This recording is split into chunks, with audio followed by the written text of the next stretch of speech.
Is your budget feeling kind of stressed lately? Like, are prices just going up everywhere you look? Yeah, groceries, gas, rent.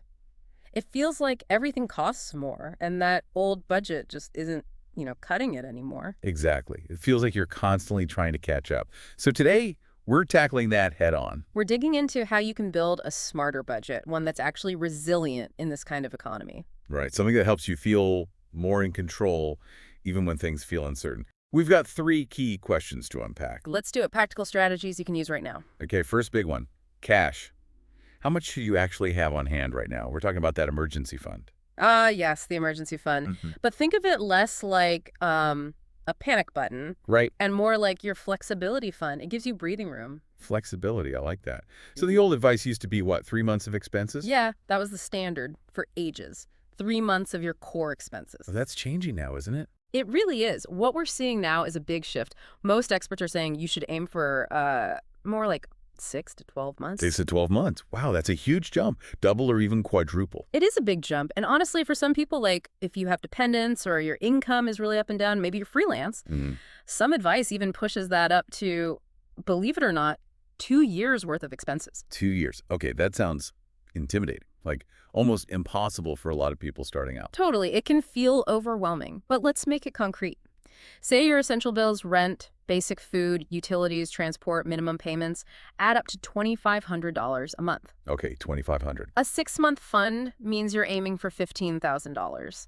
12 months, that's $30,000. 15,000. Okay, still a big number, but seeing it helps. How do you even start building that without just giving up? Yeah, good question. The key is it's a process. Don't think you need it all tomorrow. It's about consistency. Break it down. Exactly. Break it down.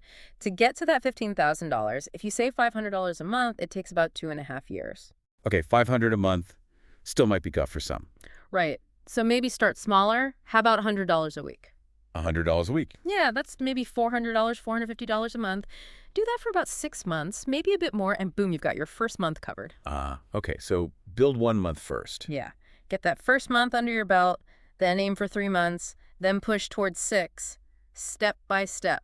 That feels way more manageable, less like climbing Everest, more like, climbing some stairs. Exactly. It's the consistency that matters, not trying to save some huge, crazy amount you can't sustain. Even small amounts add up. And having that bigger cushion, that 6 or 12 months, what does that really buy you besides peace of mind? It buys you options. It buys you time. If your rent suddenly jumps or you lose your job and it takes longer to find a new one, Which happens. which definitely happens, or you get hit with a surprise medical bill. That fund means you don't have to immediately panic, rack up credit card debt, or make desperate choices. It keeps a setback from becoming a disaster. Precisely. It protects your stability. It's the foundation. Okay, got it. Build that bigger emergency fund slowly and steadily. So what's next? How do we deal with the elephant in the room, Yeah, inflation? Inflation. It's hitting everyone. The official number might be something like, what, 2.8% CPI? Yeah, which sounds kind of low sometimes. It can, but that's an average. The real pain point is often in the essentials. Food prices, rent, utilities, those can be climbing much faster. Oh, yeah. You feel that every time you go to the supermarket or pay the bills. Absolutely. So the strategy here is pretty clever, actually. It's about being proactive in your budget. Okay. You build in a specific inflation buffer. An inflation buffer, not just general savings, but specifically for price hikes. Exactly.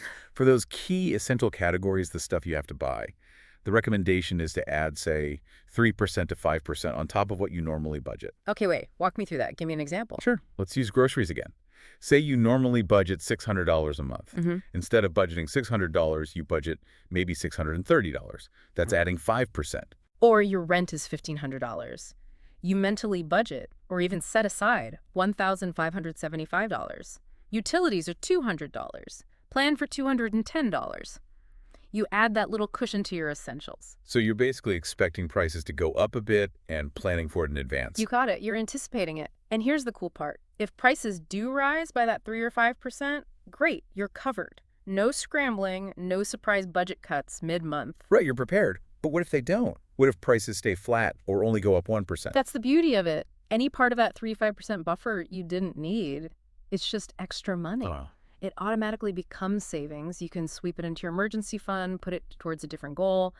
It just gives you more cushion. That is smart. So instead of inflation constantly messing up your plans, You use the budget itself to absorb the hit, or even turn it into a small win for your savings. it's like financial jujitsu or something, using the force against itself. Huh. Kinda. It's proactive budgeting. It puts you back in the driver's seat, even with prices doing crazy things. Love that. Okay, so bigger emergency fund, built slowly. Inflation buffer built into essentials. But sometimes you still need to trim the fat, right? You got to cut back somewhere. Absolutely. Things can still get tight. And that brings us to the third point. How do you decide what to cut? And, just as crucial, what not to cut? This isn't just about slashing randomly, is it? No, definitely not. It's about being strategic. Think of it as organizing your spending, not just depriving yourself. Okay. Organizing. How? Use a simple 3-zone system. Zone 1, essentials. This is the absolute must-have stuff. Rent or mortgage, basic groceries, utilities, healthcare, essential transportation. The bedrock. Can't live without it. Got it. Zone 2, flexibles. Things that add comfort or value, but you could adjust. Streaming, maybe that gym membership, subscriptions, coffee runs, some entertainment, extra clothes. Okay. The nice to haves, but not strictly survival. Right. There's wiggle room there. And then Zone 3, discretionaries. These are the purely optional wants. Big vacations, the latest gadgets just 'cause, fancy dinners out, impulse buys online. The fun stuff, but the first to go if things get tough. Exactly. So when you need to tighten your belt maybe to build that emergency fund faster or cover rising costs, you look at zones 2 and 3 first. Start trimming from the flexibles and discretionaries. That's the plan. Pause subscriptions, cut back on eating out, hold off on the big purchases. And here's the critical rule.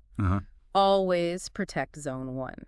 Your essentials, housing, food, health, getting to work, those are sacred. You do whatever you can to keep those stable. Protect the core. Makes total sense. Yeah. But like, how do you choose within zone 2 or 3? Some flexible things feel pretty important sometimes. That's a great point. And there's a really good filter question to help you decide. For any expense, especially in zones 2 and 3, ask yourself this. Okay. Does this expense protect or grow my future stability? Ooh, protect or grow my future stability. I like that. Say more. It forces you to think long term. Is this streaming service just entertainment, or does it genuinely help you de-stress so you can perform better at work? Is this online course a fun distraction, or is it building a skill that could increase your income? So it's not just, is it nice, but does it contribute to my foundation or my future? Precisely. Is it an investment in your stability or just consumption? If the answer is no, it doesn't really protect or grow your future. Then maybe it can wait. Then maybe it can wait. It's not saying the expense is bad, just that right now protecting your stability is the priority. It makes cutting feel less like punishment and more like a strategic choice. Yeah, it reframes it completely. Okay, this is super practical stuff. Let's recap the 3 big moves for budgeting in this economy. All right, move 1. Build that bigger emergency fund. Aim for 6-12 months of essentials. Start small, maybe $100 a week, and be consistent. Get month 1, then 3, then 6. Step by step. Got it. Move 2. Use an inflation buffer. Add 3-5% to your essential budget categories like housing and food. It absorbs price hikes or becomes extra savings. Proactive, not reactive. Smart. And move 3. Cut smart with zones. Divide spending into essentials. Zone 1, flexible Zone 2, discretionaries Zone 3. Protect Zone 1 always. Cut from 2 and 3 first. Using that key question, does this protect or grow my future stability? Exactly. Put those 3 together, and you've got a much more resilient system for handling whatever the economy throws at you. More control, less stress. It really shifts budgeting from being this, like, restrictive chore to an active way of building security, which leaves us with a final thought to chew on. What if managing your money in uncertain times isn't actually about restriction at all? What if it's about strategically choosing where your money goes so you can build the kind of stability that ultimately gives you more freedom down the road? That's a powerful way to look at it, shifting from feeling constrained to feeling empowered by your choices. Exactly. Build that foundation. All right, that's our deep dive for today. Hope you found these tips helpful. Yeah, hope this gives you some concrete actions to take. If you like this, do us a favor. Hit that like button, subscribe to the Finance Scope for more content like this, and maybe drop a comment below. Let us know which tip resonated most or what budgeting challenges you're facing. We'd love to hear from you. Thanks for tuning in.